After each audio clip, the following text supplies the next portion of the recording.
नाज़रीन ग्रामी, मरासला हुकूमत इस वक्त बड़ी कड़ी आजमाइश और मुश्किल से गुजर रही है। फैसला साजों के साथ वादा खिलाफी नवाज एंड कंपनी को भारी पड़ गई है।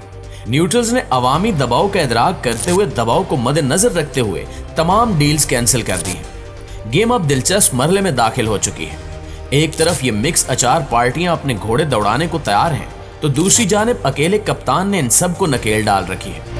पंजाब में जो तब्दीली और पीटीआई हुकूमत की छुट्टी का घिनौना मंसूबा बनाया जा रहा था, इस पर अमल दरामद से पहले ही वो प्रोजेक्ट नाकाम हो चुका है। हुक्मरान टोले को अब नई मुश्किल का सामना है। इनके सामने सबसे बड़ा चैलेंज इस वक्त एम्पायर को साथ मिलाना है, जो इनकी वादा खिलाफियों और मुसलसल झूठ से तंग आ चुका है।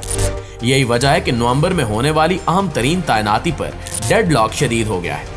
इससे जुड़ी बहुत ही एक्सक्लूसिव तफसीलात आज की वीडियो में आपके सामने रखेंगे, लेकिन पहले चंद खबरें भी आपको देते चले कि अमेरिका ने एक बार फिर पाकिस्तान के खिलाफ इल्जाम तराशी शुरू कर दी है।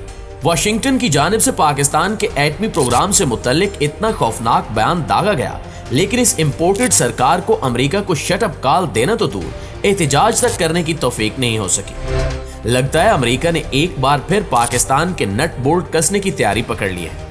यही वजह है कि अमेरिका यात्रा पर गए नून लीग के मुआशी आइंस्टाइन इसहाक डार को मिन्नत तरलों के बावजूद किसी किस्म का कोई रिलीफ नहीं मिला, जिसने स्टब्बर की परेशानी मजीद बढ़ा दी है। नाज़रीन ग्रामी, वक्त ने एक बार फिर इमरान खान को सुरखरू कर दिया है। कप्तान हमेशा एक बात कहता था कि जो कौम खुद अपनी इज्जत नहीं करती, दुनिया में कोई उसकी इज्जत नहीं करता। रजीम चेंज ऑपरेशन के नतीजे में पाकिस्तान पर मुसल्लत होने वाली मरासला हुकूमत ने मिन्नत समाजत के जरिए अमरीकियों को खुश करने की कोशिश की, लेकिन इस सब का नतीजा ढाक के 3 पात निकला। अब ना तो अमरीकी सदर ने बाज़ाब्ता तौर पर इम्पोर्टेड वज़ीर-ए-आज़म शहबाज शरीफ को फोन करने की जहमत की, और ना ही पाकिस्तान के किसी आला सियासी शख्सियत का अमरीका का सरकारी दौरा तय पा सका। वज़ीर ख़ारजा बिलावल भुट्टो अपनी सीवी लेकर जरूर अमरीका में घूम फिर रहे हैं, कभी एक दरवाजा खटखटाते हैं तो कभी दूसरे पर दस्तक देते हैं, लेकिन फिलहाल इन्हें भी हर तरफ से नो लिफ्ट का बोर्ड दिखाकर टरखाया जा रहा है। जब तक इमरान खान वज़ीर आज़म था और पीटीआई की हुकूमत थी, अमेरिका समेत किसी मगरबी मुल्क की यह जुर्रत नहीं थी कि वो पाक फौज या पाकिस्तान के एटमी प्रोग्राम से मुतल्लिक हर्जा सराई कर सके। अब एक बार फिर पाकिस्तान के न्यूक्लियर प्रोग्राम पर उंगलियां उठाने का सिलसिला शुरू कर दिया गया है। मामला यहां तक पहुंच गया कि खुद अमेरिकी सदर जो बाइडन ने इस मामले पर बयान दाग दिया। अमेरिकी सदर जो बाइडन ने डेमोक्रेटिक कांग्रेशनल कैंपेन कमेटी में खिताब किया, जिसमें उन्होंने न सिर्फ रूस चीन का हवाला दिया बल्कि पाकिस्तान को भी लपेट दिया। अमेरिकी सदर जो बाइडन ने इल्जाम लगाया कि पाकिस्तान खतरनाक तरीन ममालिक में से एक है और पाकिस्तान का एटमी प्रोग्राम बेकायदा है। इस बात का खदशा है कि इसे कोई भी इस्तेमाल कर सकता है। पहली बात तो ये कि आलमी माहिरीन पाकिस्तान के एटमी प्रोग्राम से मुतल्लिक अपनी रिपोर्ट्स में वाज़े कर चुके हैं कि पाकिस्तान का एटमी प्रोग्राम मुकम्मल महफूज है। वैसे तो ये बात अमेरिकी खुद भी जानते हैं, क्योंकि एटमी धमाके करने से पहले भारतीय और इस्राएली खुफिया एजेंसियों रा और मुसाद के एजेंटों से कहूटा पर हमला करके इसे तबाह करने और मुतअद्दिद मरतबा कहूटा तक रसाई की कोशिशें की गई, लेकिन इन्हें हर बार मुंह की खानी पड़ी। पाकिस्तान का एटमी प्रोग्राम महफूज हाथों में है और इस तक किसी की भी रसाई मुश्किल बल्कि नामुमकिन है। अमेरिका की ये दोगली पॉलिसी है कि पड़ोसी मुल्क भारत में यूरेनियम खुले आम फरोख्त किया जाता है और खुद भारतीय मीडिया इस खौफनाक और होलनाक स्कैंडल को रिपोर्ट करता है, लेकिन अमेरिका मोदी के भारत पर तनकीद करने की बजाय पाकिस्तान के खिलाफ इल्जाम तराशी करता है। इस सूरत हाल में हुकूमत पाकिस्तान का रवैया इंतहाई शर्मनाक रहा। वज़ीर आज़म, वज़ीर ख़ारजा और वज़ीर दिफा समेत किसी को तौफीक तक न हो सकी कि अमेरिकी सदर के इस बयान की मुज़म्मत कर सके। दफ्तर ख़ारजा के एक अफसर ने रिवायती प्रेस रिलीज जारी करके अपना फर्ज निभा दिया कि पाकिस्तान की जानिब से मुज़म्मत हो गई।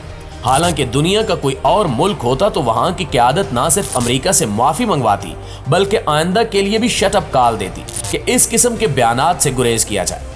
दोस्तों, नून लीग के मुआशी आइंस्टाइन इसहाक डार इस वक्त IMF हुकाम को राजी करने के लिए वाशिंगटन में मौजूद हैं। वैसे तो वो IMF से मुज़ाकरात करने और कर्ज की किस्त माफ कराने के लिए गए हैं, लेकिन वो वहां अमरीकी हुकाम से सियासी मुलाकातों में मसरूफ हैं, जबकि इनकी मुआशी समझ बूझ का आलम यह है कि आलमी मालियाती इदारे ने इनकी पॉलिसियों पर शदीद तहफ़्फ़ुज़ात का इज़हार कर दिया है। इन्होंने वाज़े कर दिया कि इस किस्म की पॉलिसियां जारी रही तो हम कर्ज की अगली किस्त रोक देंगे। नाज़रीन ग्रामी, इसके अलावा शहर इक़्तिदार में एक खबर का बहुत चर्चा है और वो है नवंबर में की जाने वाली अहम तरीन तैनाती। नए आर्मी चीफ के अपॉइंटमेंट से मुतल्लिक नई बहस छिड़ गई है। जनरल फैज हमीद और जनरल आसिम मुनीर के बाद 2 मजीद जनरल्स के नाम सामने आ गए।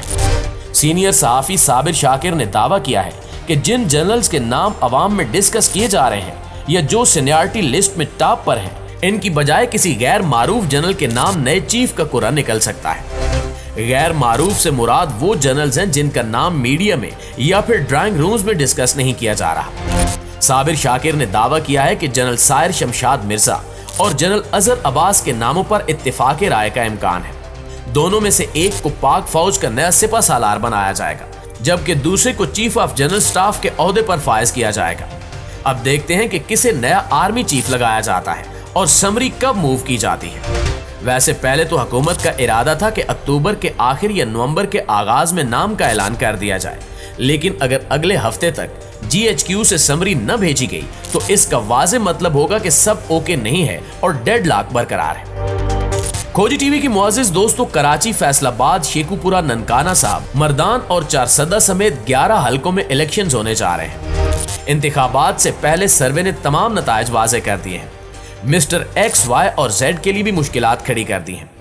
अब तक किए जाने वाले तमाम सर्वे ये बता रहे हैं कि इमरान खान और PTI तमाम हलकों में क्लीन स्वीप करने जा रहे हैं। किसी भी हलके में कांटे का मुकाबला तो दूर की बात, सिरे से कोई मुकाबला ही नहीं है।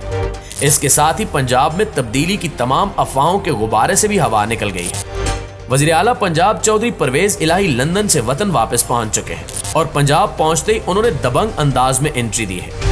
अपने मखसूस स्टाइल में चौधरी साहब ने बड़के मारने वाले वज़ीर दाखिला राना सनाउल्लाह को ललकारते हुए कहा कि वो बुलंदो बांग दावे करने की बजाय पंजाब आकर दिखाएं। इसके साथ ही परवेज इलाही ने वाज़ेह कर दिया कि अपोजिशन को सूबे में तब्दीली के लिए 186 अरकान पूरे करने होंगे। जिस दिन वो ये मैजिक नंबर पूरे करेंगे, फिर पंजाब में तब्दीली से मुतल्लिक बात करते हुए अच्छे लगेंगे, लेकिन अभी ये महज इनकी ख्वाहिशात है। प्यारे दोस्तों, अंदर की खबर यह है कि पंजाब में तहरीक इंसाफ के MPs को ऑफर की जा रही थी कि अगर वो पार्टी छोड़ दें और परवेज इलाही के खिलाफ वोट कास्ट करें तो उन्हें यूरोप की नेशनैलिटी दिलाकर वहां सेटल करा दिया जाएगा, क्योंकि सबको ये खतरा सता रहा था कि वो पार्टी छोड़ने के बाद पाकिस्तान में ना तो खानदान की तकरीबात में शिरकत कर सकेंगे और ना ही अवामी मकामात पर जा सकेंगे। इसलिए इन्हें यूरोप की शहरियत का लालीपॉप दिया गया था, लेकिन कप्तान ने लोटों का ये रास्ता भी रोक दिया है। ज़राए का कहना है कि PTI हुकूमत ने यह हिकमत अमली बनाई है कि अगर कोई शहरियत के लालच में पार्टी छोड़कर यूरोप आया तो उसका भरपूर मुहासबा किया जाएगा और उसकी नेशनैलिटी को चैलेंज करके मुकदमात भी कायम किए जाएंगे। हमेशा की तरह इस दुआ के साथ इजाज़त दीजिए कि अल्लाह ताला ममलकत खुदादाद इस्लामी जमहूरिया पाकिस्तान की हिफाजत फरमाए। आमीन सुमा आमीन।